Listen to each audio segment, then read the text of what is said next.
السلام علیکم ناظرین، آپ دیکھ رہے ہیں ڈیلی K2 اور میں ہوں عبد الرحمن بخاری۔ گلگت بلتستان میں تعمیر و ترقی کے لیے حکومت ہر سال اربوں روپے مختص کرتی ہے اور گلگت بلتستان کے جو ترقیاتی منصوبے ہوتے ہیں وہ یہاں کے کنٹریکٹرز جو ہیں وہ پائے تکمیل تک پہنچاتے ہیں۔ گلگت بلتستان میں ٹھیکیدار برادری اس وقت کن حالات کا سامنا کر رہی ہے، کیونکہ ملک میں جو مہنگائی ہے وہ بڑھتی جا رہی ہے اور یہاں کے جو ٹھیکیدار ہیں ان کے ساتھ ہزاروں لوگوں کا روزگار وابستہ ہوتا ہے، تو یہ جو ایک اہم شعبہ ہے یہ اس وقت کن حالات سے دوچار ہے، اس پر آج ہم بات کریں گے۔ ہمارے ساتھ جو ہیں وہ کنٹریکٹر ایسوسیشن کے صدر رحمت اللہ صاحب موجود ہیں۔ سر بہت بہت شکریہ، آپ نے ٹائم دیا۔ ملک میں آپ کو پتہ ہے ڈالر جو ہے وہ روز بڑھ رہا ہے، مہنگائی بڑھ رہی ہے، تو گلگت بلتستان کے ٹھیکیداروں پہ اس کے کیا اثرات پڑ رہے ہیں؟ بہت شکریہ بخاری صاحب، آپ کا شکریہ، K2 TV گلگت کا بھی بہت شکریہ۔ آپ کو پتہ ہے کہ ہم اس جدوجہد جب سے میں کنٹریکٹر ایسوسیشن کا GB کا صدر بنا ہوں، سب سے پہلا میرا جو ہے اس میں یہ تھا کہ یہ 2012 کا شیڈول ہمارا چل رہا تھا، تو ہمارا یہ محنت کوشش اس میں تھی کہ بھائی گورنمنٹ GB جو ہے 2012 کی جگہ میں 2023 کا جو شیڈول لاگو پورے پاکستان میں لاگو ہوا ہے، ٹھیک ہے، تو ہم نے ان کو بارہا کہا، ریٹن بھی کہا کہ 2022 کا شیڈول لاگو کیا جائے اور وقت کے ساتھ جو ہے اس کا ابو لگایا جائے۔ تو ابھی تک تو ہمارا یہ جو ہے نہیں ہوا ہے، لیکن ابھی جو سیم صاحب آیا ہے انشاءاللہ امید ہے کہ پورا جو گلگت بلتستان کے ٹھیکیدار جو ہیں بہت مایوس ہو چکے ہیں، اور دوسرا مہنگائی دن بدن بڑھتی جا رہی ہے، اور یہاں جو ہے سب سے زیادہ جو پایا جاتا ہے سریا ادھر استعمال ہوتا ہے، سیمنٹ ادھر استعمال ہوتا ہے، روڈ میں ترکول استعمال ہوتا ہے، تو یہ مہنگائی جو ہے 300-400 گنا بڑھ چکا ہے۔ جی بالکل، تو اس میں گورنمنٹ کو توجہ دینے کی ضرورت ہے، تو اس میں انشاءاللہ نئے ریٹس آپ کو دیے جائیں، نئے ریٹس دیا جائے، اور اس کے ساتھ ہی ہم چاہتے ہیں کہ جو پرائس سیل قائم کیا جائے، کیونکہ آج کا ریٹ اور کل کا ریٹ کا کوئی پتہ نہیں ہوتا، بالکل وہ پرائس سیل جو ہے قائم ہوگا تو اس سے جو ہے وقت کے ساتھ ساتھ جو ہے اس میں ریٹ کے حساب سے وہ یہ جو ایشوز آتے ہیں یہ خود بخود حل کیے جائیں گے، جی بالکل، ورنہ تو یہ جو میرے خیال سے یہ جو ابھی ٹینڈر ہو رہے ہیں، جی ابھی آج کا ٹینڈر اور کل کا ریٹس کا کوئی پتہ نہیں، اس وجہ سے گلگت بلتستان پورا کھنڈرات بن جائیں گے۔ اچھا، آپ لوگ کے جو برادری ہے، ہماری جو ٹھیکیدار برادری ہے، ان کے جو واجبات ہیں مختلف پروجیکٹس کے حکومت کے ذمے، ان کی ادائیگی کے لیے آپ لوگ کیا کام کر رہے ہیں اور حکومت کی طرف سے کیا پیش رفت ہے اس حوالے سے؟ اس حوالے سے بھی شدید گلگت بلتستان کے ٹھیکیداروں کے تحفظات ہیں، کیونکہ ابھی فرسٹ کوارٹر گزر چکا ہے، ٹھیک ہے، فرسٹ کوارٹر گزر چکا ہے اور دوسرا کوارٹر شروع ہے۔ فرسٹ کوارٹر میں 1 روپے نہیں ہے، ٹھیک، ابھی دوسرا کوارٹر آ رہا ہے، اور ہمارے جو یہاں گلگت بلتستان میں کام ہوتا ہے نومبر تک، جی بالکل، زیادہ سے زیادہ سردیوں میں کام بند ہو جاتا ہے،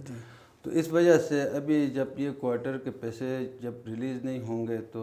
یہ جو ہے سردیوں کا 3-4 مہینے ضائع ہو جائیں گے اور کام بند ہوگا، بالکل، تو اس لیے ہم گورنمنٹ سے GB سے یہ درخواست کرتے ہیں، اپیل کرتے ہیں، اور پاکستان کے وزیر اعظم سے ہم درخواست کرتے ہیں کہ اس علاقے کا جو فرسٹ کوارٹر ہے یہ فوری ریلیز کیا جائے۔ ٹھیک ہے۔ اچھا، آپ یہ بتائیں، ہم دیکھتے ہیں کہ گلگت بلتستان میں جو سرکاری ادارے ہیں، جب مختلف اداروں میں ٹینڈر ہوتا ہے تو ہر ایک کی الگ الگ پالیسی ہوتی ہے، ایک ٹھیکیدار ایک محکمے کے ٹینڈر میں پری ہوتا ہے، دوسرے محکمے میں نہیں ہوتا ہے، یہ کیا وجہ ہے؟ اس مسئلے کے حل کے لیے آپ لوگوں نے کوئی کام کیا ہے؟ نہیں، ہم تو بارہا جو سابقہ سیم ہے اس کے پاس بھی ہم جا چکے تھے، تو ہم نے یہ کہا کہ ایکول پالیسی پورے GB کے اندر ایک ہی پالیسی ہونا چاہے، اس پالیسی کے تحت جو ہے پورے GB میں ٹینڈر ہونا چاہیے، کیونکہ اس میں ہم نے کام کیا ہے، ہم نے ایک ورکس ڈپارٹمنٹ میں ہماری پہلی میٹنگ ہو گئی، اور جو پالیسی ہم نے ورکس جو تھوڑا بہت رہ گیا لیکن اس کے باوجود بھی ہماری میٹنگ ہو گئی، اور سب سے بڑا ادارہ جو ہے ورکس ڈپارٹمنٹ ہے، اس ڈپارٹمنٹ میں رہ کے ہم نے ایک پالیسی بنایا تھا، کنٹریکٹر ایسوسیشن کی جو ہماری کابینہ تھی اس کے ساتھ میں بھی بیٹھا، پورے ڈپارٹمنٹ بیٹھی، اس میں ایک پالیسی لایا، اس میں ہم نے کہا تھا کہ یہ جو پالیسی ہے ہمارے ورکس ڈپارٹمنٹ کا اسی پالیسی کو پورے جی بی کے جو ڈپارٹمنٹ ہے تمام اداروں کے لیے لاگو کیا جائے. بالکل بالکل. تو انشاءاللہ امید ہے ابھی سی ایم صاحب آ چکا ہے تو ہم دوبارہ اس سے بیٹھ کے یہی بات کریں گے کہ جو بالکل یہ ایک اہم مسئلہ ہے. میرے بھی ذاتی مشاہدے میں آیا کہ بعض پروجیکٹ جو 5 کروڑ کے تھے وہاں دیکھا جی بندہ پری نہیں ہو رہا لیکن اس کو 2 کروڑ کے پروجیکٹ کے لیے پری کر دیا جاتا ہے, یا 2 کروڑ میں نہیں ہو رہا تو اس کو 5 کروڑ کے لیے کر دیا جاتا ہے. تو بعض ٹھیکیداروں کو نوازنے کے لیے بھی ایسی چیزیں کی جاتی ہیں. تو یہ ایک جامع پالیسی ہونی چاہیے گلگت بلتستان میں, اور وہ تمام سرکاری اداروں میں یکساں ہو تاکہ ہر ادارے کی الگ الگ پالیسی نہ ہو, ٹھیکیدار برادری جو ہے وہ سفر نہ ہو. تو اس کے لیے آپ لوگوں کو کام کرنے کی یقیناً ضرورت ہے. اور اس کے ساتھ ساتھ رحمت اللہ بھائی ہم نے یہ بھی دیکھا کہ گلگت بلتستان میں ہمارے بہت سے ٹھیکیدار ایسے بھی ہیں جو پروجیکٹ لیتے ہیں پھر اس پہ کام نہیں کرتے ہیں, سالہ سال گزر جاتے ہیں, وہ منصوبے جو ہیں ادھورے رہ جاتے ہیں, پیسہ بھی ضائع ہوتا ہے, اور جس مقصد کے لیے وہ منصوبے شروع کیے جاتے ہیں اس کے ثمرات بھی عوام تک نہیں پہنچتے ہیں. تو آپ لوگ جب آپس میں بیٹھتے ہیں تو اس پر بھی آپ لوگ بات کرتے ہیں کہ یار کوئی اخلاقی اور قانونی طور پر بھی ٹھیکیدار برادری اس چیز کا احساس کرے کہ جی جو پروجیکٹ لیے جاتے ہیں اسے بر وقت مکمل بھی کیا جائے. دیکھیں بخاری صاحب, میں نے آپ کو شروع میں کہا ہے کہ بیماری کا جڑ پکڑنا چاہے جی کہ یہ پروجیکٹ سیکھ کیوں ہوتے ہیں, یہ پروجیکٹ 1 سال کے جگہ میں وہ 5-5 6-6 8-8 سال کیوں جاتے ہیں. ایک تو یہ جو PC1 ہے یہ رواج پہ جاتا ہے, PC1 رواج پہ جاتا ہے. میں نے آپ کو شروع میں کہا کہ بھائی ریٹس کا مسئلہ ہے, یہ کھنڈرات بن جائیں گے. یہ گلگت بلتستان کے جو پروجیکٹ ہیں یہ جتنے بھی ہیں یہ دیکھو 1 سال کے اندر اندر جو بھی ٹینڈرز ہوئے ہیں یہ کھنڈرات میں تبدیل ہوں گے. اس کا بنیادی وجہ یہ ہے کہ میں گورنمنٹ نے دیکھو نا, گورنمنٹ کہتا ہے کہ بھائی 1 لاکھ کا سریا دے دو, ٹھیک ہے. اب مارکیٹ میں جاؤ وہ 4 لاکھ کا ٹن ہے, اور گورنمنٹ مجھے کہتی ہے کہ سیمنٹ آپ جو ہے 800 کا دے دو. آپ مارکیٹ میں جا کے پوچھو وہ 2000 کا ہے. اب تیل جو ہے اب دیکھو ہر 15 دن بعد 10-20 روپے بڑھ جاتا ہے. جی تو اس وجہ سے جب تک اس مارکیٹ کو اس مارکیٹ کے مطابق ریٹس نہیں دیے جائیں گے, فلکچویشن کے حساب سے ریٹ نہیں دیا گیا, تو آپ کے کوئی بھی پروجیکٹ گلگت بلتستان کا کوئی بھی پروجیکٹ آپ کو صحیح طریقے سے صحیح سلامت ہو کے آپ کو نہیں ملے گا. اچھا رحمت اللہ بھائی, ایک چیز ہم نے یہ بھی دیکھی کہ جب کہیں پہ کوئی پروجیکٹ کا کام ہوتا ہے ٹھیکیدار کاپیاں لیتے ہیں, پھر وہ لوگ باہر بیٹھ کے آپس میں ڈیل کر رہے ہوتے ہیں, ایک دوسرے کے کو ساری کاپیاں کچھ پیسے لے لیے وڈرا ہو جاتے ہیں. یہ سلسلہ ختم نہیں ہو سکتا؟ دیکھیں بھائی جان, یہ جو مسئلہ ہے اصل میں آپ کو کہوں یہ بھی تو اب وہ ریٹس جو باہر بیٹھ کے وہ تو انفرادی ایک وہ نہیں ہونا چاہے. جی بالکل, وہ چیزیں نہیں ہونا چاہیے.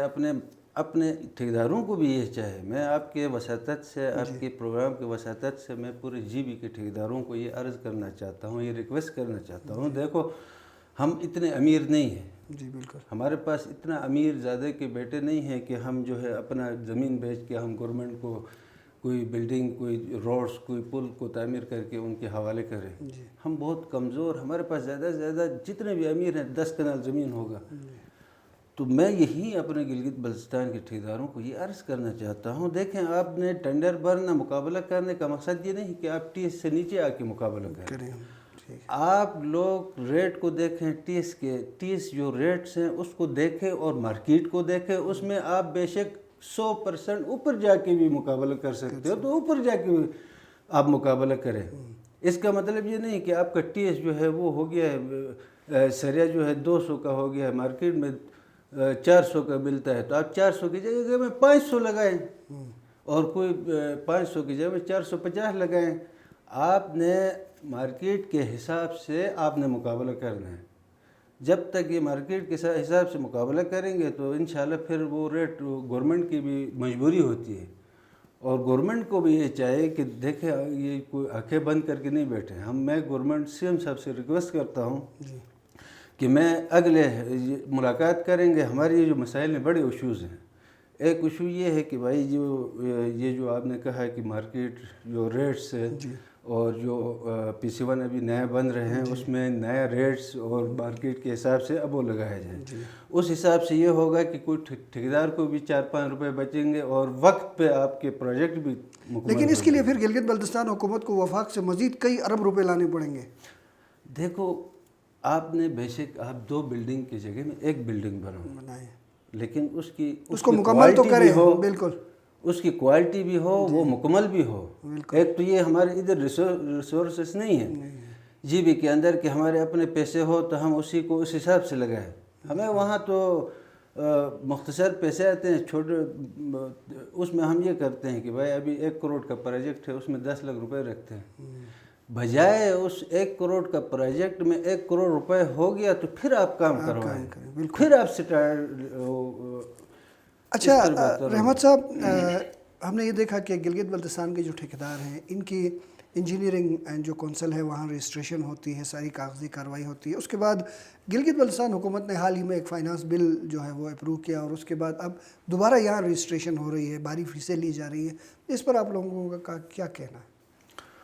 دیکھیں، میں آپ کو یہ کہنا چاہتا ہوں گلگت بلتستان کے جتنے بھی ٹھیکیدار ہیں ان کے حساب سے جتنا روزگار نچلے سطح تک جاتی ہے، آپ کے جب پیسے ٹھیکیدار کماتا ہے تو اس میں مارکیٹ میں چلی جاتی ہے، دکانداروں کے پاس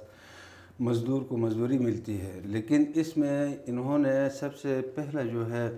انہوں نے 2000 وہ جو فائنانس بل انہوں نے جو پچھلے جو سی ایم صاحب ہے اس نے پاس کیا ہے، اس میں ہمارے شدید تحفظات ہیں۔ ایک تو دیکھیں ہم تو مر رہے ہیں، یقین کریں کہ آج مطلب مجھ جیسے مطلب سفید پوش لوگ پریشان ہیں تو ایک عام غریب بندے کا کیا حال ہوگا۔ تو اس لیے ہم چاہتے ہیں کہ یہ جو ابھی انجینئرنگ کونسل کا تو وہ الگ فیس ہے، ابھی پہلے ہم ایک رسید 660 روپے کی کٹتی تھی، یعنی سالانہ جون میں 660 روپے کی کٹتی تھی، آج وہ C6 سے نو لمٹ تک انہوں نے 5000 سے لے کر 50-60 ہزار روپے کا ایک رسید کا رکھا ہے۔ اور دوسرا جو ہے انہوں نے جو ایک جو رجسٹریشن ایک دفعہ ہوتی تھی ٹھیکیدار کی، ابھی انہوں نے سالانہ جو ہے انہوں نے کہا ہے رجسٹریشن کرو اور اس کے بھی 50 سے 1 لاکھ روپے تک الگ لیں گے، الگ اس کا لیں گے۔ یہ جو ہے ٹھیکیدار کو مار رہے ہیں، ان کو ذبح کر رہے ہیں، تو لہٰذا میں نے کہا ان سب جو مسائل میں نے آپ کے ساتھ ڈسکس کی ہے، تو میں سب سے پہلے سی ایم صاحب کے ساتھ انشاءاللہ ہماری ملاقات ہوگی، اس میں اس کے ساتھ ہم ڈسکس بھی کریں گے، اور اگر یہ مسائل ہمارے حل نہیں ہوئے تو اگلا لاہے عمل پورے جی بی کے اندر انشاءاللہ ہم نکلیں گے، احتجاج کی طرف جائیں گے۔ مطلب ہم کوئی پہلے تو میں میٹنگ بلاؤں گا، میٹنگ کے اندر پھر اگلا لاہے عمل سی ایم صاحب کے ساتھ ہم ملیں گے، اور اگر اس نے انشاءاللہ بات نہیں بنی تو پھر بات نہیں بنی تو پھر انشاءاللہ اگلا لاہے عمل کے لیے ہم چلیں۔ بہت شکریہ رحمت اللہ صاحب، آپ تشریف لائے۔ ناظرین، بالکل گلگت بلتستان کی تعمیر و ترقی میں یہاں کے ٹھیکیداروں کا ایک بہت بڑا کردار ہے، اور حکومت کو چاہیے کہ وہ ان کے مسائل کے حل کے لیے سنجیدہ اقدامات کرے، کیونکہ اس شعبے سے گلگت بلتستان کے ہزاروں لوگوں کا روزگار وابستہ ہے، اس خطے کی تعمیر و ترقی وابستہ ہے، تو لہٰذا حکومت کو ان معاملات کو سنجیدہ لے کر ان کے لیے آسانیاں پیدا کرنے کی ضرورت ہے۔ اپنے میزبان عبدالرحمن بخاری کو اجازت دیجیے، اللہ حافظ۔